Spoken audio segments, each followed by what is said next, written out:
नमस्कार दोस्तों, मेरा नाम है विवेक और आप देख रहे हैं एग्ज़ाम से हेड यूट्यूब चैनल। जैसा कि आपको पता ही है कि हम अपने चैनल पे आपको डेली रोज़ाना 2 लेटेस्ट गवर्नमेंट जॉब के बारे में बताते हैं। पहली वीडियो सुबह 10 बजे आती है और दूसरी वीडियो दोपहर में 3 बजे। तो अगर आप हर रोज़ 2 नई सरकारी नौकरी के बारे में जानना चाहते हैं तो तुरंत आप इस चैनल को सब्सक्राइब कर लीजिए। बात करें दोस्तों आज की गवर्नमेंट जॉब की, तो आज की government job permanent central government job है। जी हाँ, स्टेट नहीं, सेंट्रल गवर्नमेंट जॉब, यानी कि सैलरी भी अच्छी मिलेगी और अदर फैसिलिटीज़ भी मिलेगी। अच्छी बात यह है कि सेंट्रल गवर्नमेंट जॉब को लेने के लिए आपको बस एक एग्ज़ाम देना है। उसके बाद आपका कोई भी कंप्यूटर टेस्ट, स्किल टेस्ट कुछ भी नहीं होने वाला। सभी राज्यों से आप इस वैकेंसी में अप्लाई कर सकते हो और वो भी ऑनलाइन। तो इस गवर्नमेंट जॉब की A to Z complete information मैं आपको दूंगा, साथ ही साथ मैं आपको अप्लाई करना भी सिखाऊंगा। तो वीडियो को पूरा देखोगे तो कोई दिक्कत आपको नहीं आएगी, सारी जानकारी अच्छे से मिल जाएगी। तो चलिए फिर वैकेंसी के बारे में जानना स्टार्ट करते हैं। दरअसल दोस्तों ये जो सेंट्रल गवर्नमेंट जॉब है ना, ये आई है सेंट्रल यूनिवर्सिटी में, केंद्रीय विश्वविद्यालय में। दरअसल यहाँ पे सेंट्रल यूनिवर्सिटी के अंदर एक कॉलेज आता है जिसे मैंने शॉर्ट फॉर्म में लिखा हुआ है SGNDKC। ठीक है, इसकी फुल फॉर्म आपको स्क्रीन पे दिख रही होगी, ये है इसका फुल नेम। इसी कॉलेज के अंदर परमानेंट गवर्नमेंट जॉब आ रखी है और एक कॉलेज काफ़ी अच्छा है। पर्सनली यहाँ पे मैं एग्ज़ाम देने भी गया हूँ, अपने PG के एग्ज़ाम्स। चलिए बाकी बात करते हैं इम्पॉर्टेंट डेट्स की। तो यहाँ पे इसके जो फॉर्म है ना, वो आप 1 अप्रैल से भर सकते थे। हालांकि अभी टाइम है, लास्ट डेट है 11 अप्रैल। इसकी जो फीस है वो भी आपको 11 अप्रैल तक देनी होगी। और बात करें एग्ज़ाम की, तो एग्ज़ाम की डेट अभी इन्होंने अनाउंस नहीं करी है। अब आपके मन में कन्फ्यूज़न होगी कि सर अगर हम अप्लाई करें इस वैकेंसी में तो हमें कैसे पता चलेगा कि एग्ज़ाम कब है। तो देखिए, जैसे यहाँ पे एडमिट कार्ड रिलीज़ होगा तो आपके पास मेल आ जाएगा, मैसेज आ जाएगा। तो उसकी चिंता मत करो, एग्ज़ाम जब भी होगा आपको पता चल जाएगा और मोस्टली चांसेस हैं कि जून मंथ में आपका एग्ज़ाम हो भी जाए। तो इसमें तो आपको कोई कन्फ्यूज़न नहीं होगी।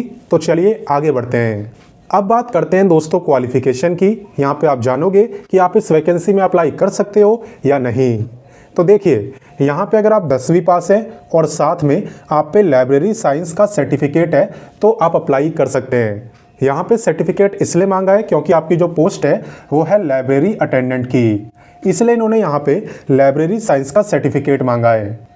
तो अगर आपके पास ये क्वालिफिकेशन है देन आप इस गवर्नमेंट जॉब में अप्लाई कर सकते हो। वहीं पे दोस्तों अगर आपने 10वीं में कंप्यूटर एज अ सब्जेक्ट पढ़ा है तो यहाँ पे आपको प्रेफरेंस भी दी जाएगी।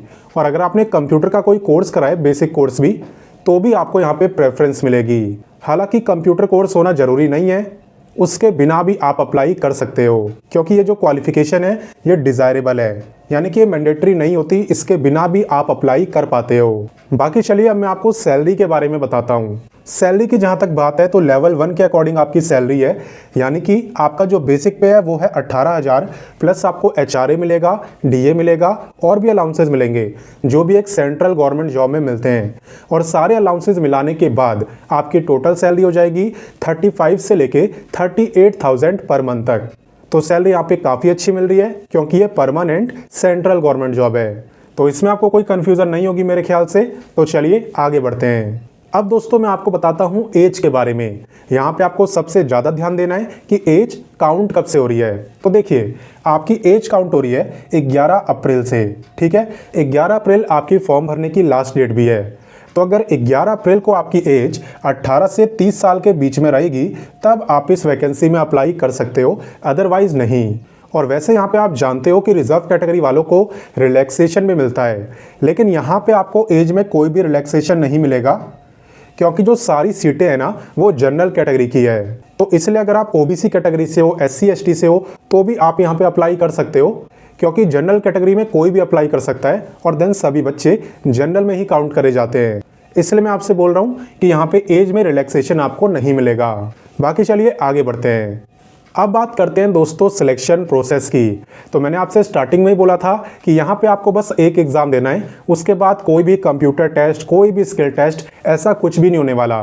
तो चलिए फिर एग्ज़ाम की बात कर लेते हैं। आपका ये जो एग्ज़ाम है ना, ये होता है MCQ टाइप का, यानी मल्टीपल चॉइस क्वेश्चन आपसे पूछे जाते हैं। टोटल एग्ज़ाम में आपसे 150 क्वेश्चन पूछे जाते हैं और 3 घंटे का आपको टाइम मिलता है, यानी कि 180 मिनट के अंदर 150 क्वेश्चन आपको करने होते हैं। तो अच्छा खासा टाइम है, आप आराम से कर सकते हो।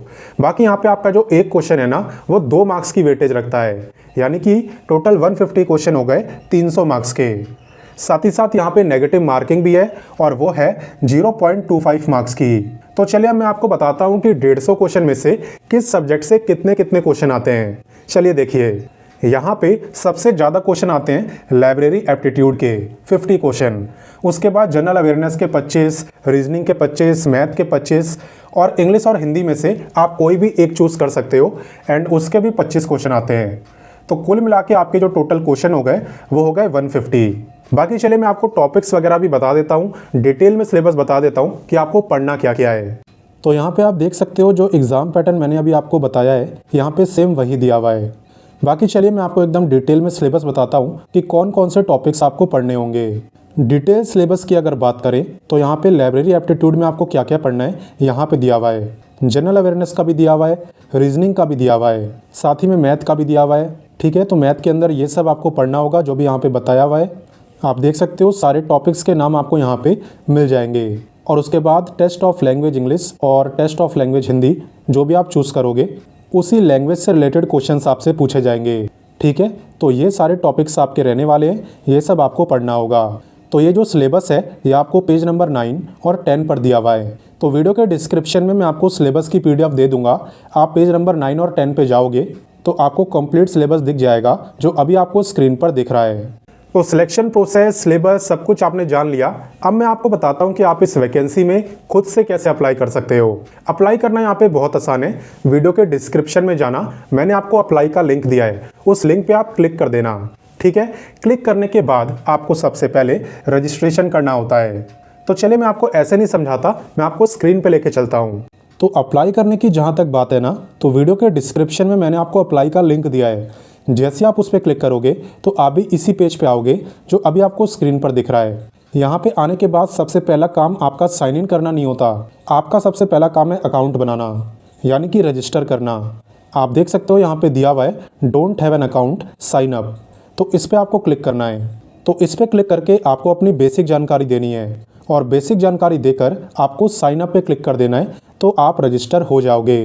रजिस्टर करने के बाद आपको फ़ीस की पेमेंट करनी होती है। तो फीस की अगर बात करें तो जनरल यानी UR की है 1000 रुपये। वहीं पे अगर आप फीमेल हो, सभी फीमेल की है 800 रुपये। और अगर आप फिजिकली हैंडीकैप्ड हो देन आपकी फ़ीस है 600। दोबारा बता रहा हूँ, जनरल की 1000, सभी फीमेल की 800 और फिजिकली हैंडीकैप्ड की 600। तो जब आप यहाँ पे फ़ीस की भी पेमेंट कर दो, उसके बाद आपको करना होता है साइन इन। यहाँ पे आप अपनी रजिस्टर्ड ईमेल ID और ये डालकर लॉगिन पे क्लिक कर देना, तो आप यहाँ पे लॉगिन हो जाओगे और कंप्लीट फॉर्म को भर पाओगे। बाकी इस बीच कोई दिक्कत आए तो कमेंट करके पूछ सकते हो। तो वैसे आपका ये जो कॉलेज है ये दिल्ली यूनिवर्सिटी के अंदर आता है, यानी DU के अंदर आता है। लेकिन अप्लाई आप किसी भी राज्य से कर सकते हो, ऑल ओवर इंडिया में कहीं से भी। लेकिन आपकी जॉब लोकेशन और एग्ज़ाम सेंटर दोनों ही आपका दिल्ली ही रहेगा। तो मेरे हिसाब से फॉर्म उन बच्चों को भरना चाहिए जिनकी अच्छे से तैयारी हो रखी है और वो अब एग्ज़ाम देके सीधा सेंट्रल गवर्नमेंट जॉब लेना चाहते हैं। तो अपने सभी दोस्तों के साथ आप इस वीडियो को शेयर ज़रूर करना ताकि उन्हें भी इस वैकेंसी के बारे में पता चले। और साथ ही में वीडियो को लाइक करके जाना, क्योंकि आपके लाइक से मुझे मोटिवेशन मिलता है। बाकी चलिए मिलते हैं नेक्स्ट वीडियो में फिर एक नई गवर्नमेंट जॉब के साथ। तब तक के लिए जय हिंद, जय भारत।